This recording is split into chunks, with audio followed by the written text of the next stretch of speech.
প্রিয় ভিউয়ার্স, আসসালামু আলাইকুম। আজকে আমি টপিক নিয়ে আসলাম একটি বিদেশ যাওয়া উপলক্ষে। আমরা যারা গরিব দেশের মানুষ, বাংলাদেশের মানুষ, অসহায়, নিম্নবিত্ত, মধ্যবিত্ত, গরিব শ্রেণীর লোক ভিটেবাটি বিক্রি করে, সুদের উপরে টাকা নিয়ে, হাওলাত করে, ঋণ করে আমরা যারা বিদেশ যাই, তাদের উপলক্ষে দু চারটি কথা না বললেই নয়। আমাদের দেশ থেকে আমরা যদি বিদেশ যাই, তাহলে আমাদেরকে একটা বিষয়ের মধ্যে খরচ দিতে হয়। মিডল ইস্টে গেলেই বলে দেয় 10 লক্ষর উপরে চলে যায়। সেই বিষয় ইন্ডিয়া থেকে, নেপাল থেকে, পাকিস্তান থেকে গেলে লাগে 3 ভাগের 1 ভাগ। তা আমরা কোথায় আছি? আমাদের বেতনও কম হয়। আমরা যাওয়ার পর আমরা অনেক কষ্টের মধ্যে থাকি, আর তাদের মর্যাদা, মান মর্যাদা অনেক বেশি থাকে। তাদের অ্যাম্বাসিডর খুব দায়িত্বশীল ভূমিকা পালন করে। আমাদের দেশ থেকে আপনি যেখানেই যাবেন, ইউরোপে যান বা যে কোনো দেশে যান, আমাদের দেশের পাসপোর্টের ভ্যালু কম।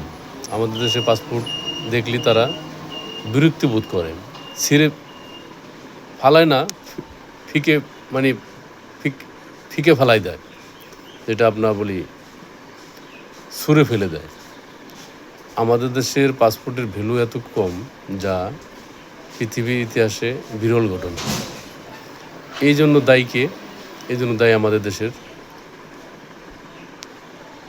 রাষ্ট্রপ্রধানরা, এই জন্য দায়ী আমাদের দেশের সরকার প্রধানরা, এদেশের রাজনৈতিক নেতারা, মন্ত্রী, মিনিস্টার, এমপি, সকলে এই জন্য দায়ী।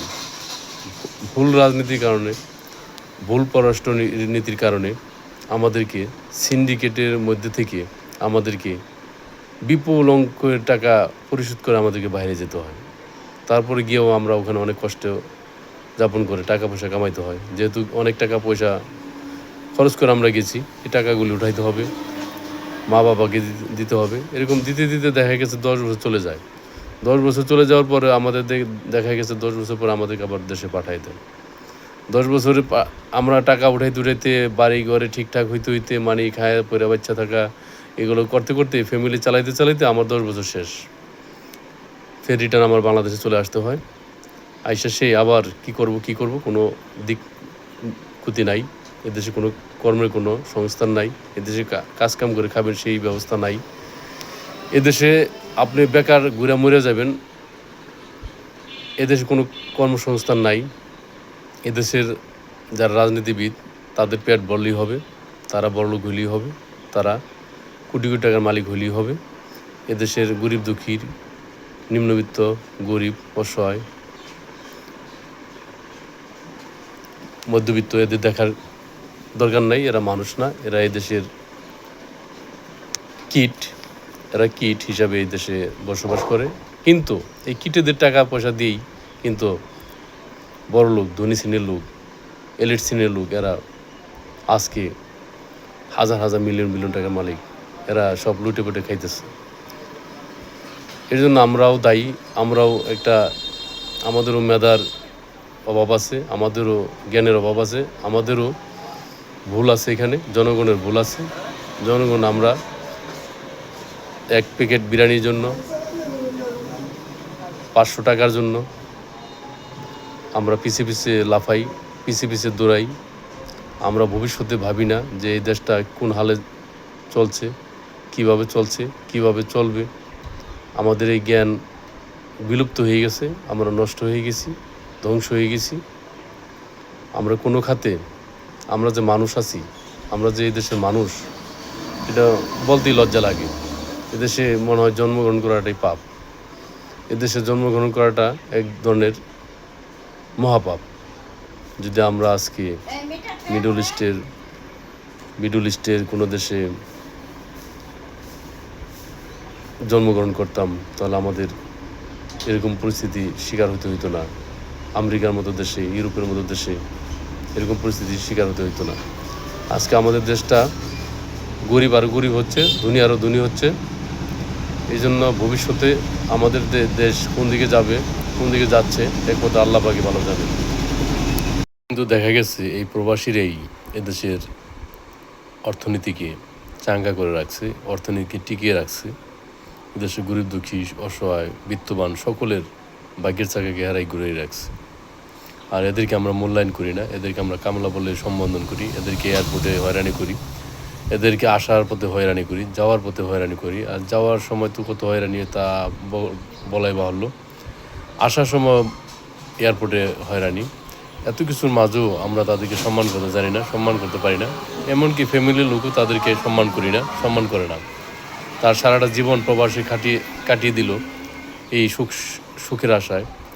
নিজের সুখ কখনো চায় নাই, নিজের সুখ কখনো সে আশা করে নাই। এই পরিবারের জন্য, এই সমাজের জন্য, দেশের জন্য তে সুখ বিলীন করে দিল। কত কষ্ট করে একটা প্রবাসের জীবন কাটাইতে হয়। যে বিদেশ প্রবাসে গেছে, যে বাইরে গেছে, সে জানেন। অন্য কেউ এটা উপলব্ধি করতে পারবেন না। 5 বছর, 10 বছর, 20 বছর, 30 বছর, কেউ 35-40 বছর কাটাই দিতেছেন।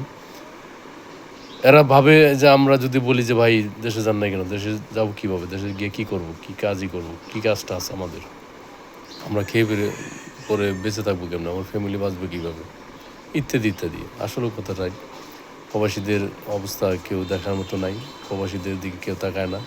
প্রবাসীরা কিন্তু আমাদের মেইন হাতিয়ার বাংলাদেশের।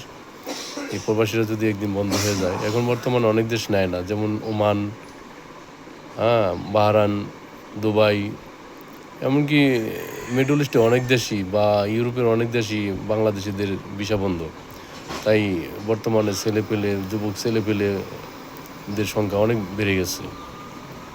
ভবিষ্যতে কি হয় তা আল্লাহ ভালো জানেন, কিন্তু আমি আশা করি সবাইকে আল্লাহ ভালো রাখুক, শান্তিতে রাখুক, সুখে রাখুক, এবং আমাদের সরকার যিনি আসবেন বা যিনি আছেন বা যিনি ভবিষ্যতে আসবেন, তারা যেন একটু সদয় হন, সুদৃষ্টি এই প্রবাসীদের দিকে দেন।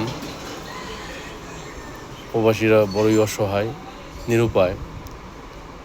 ফ্যামিলিকে ছেড়ে তারা অনেক দিন প্রবাস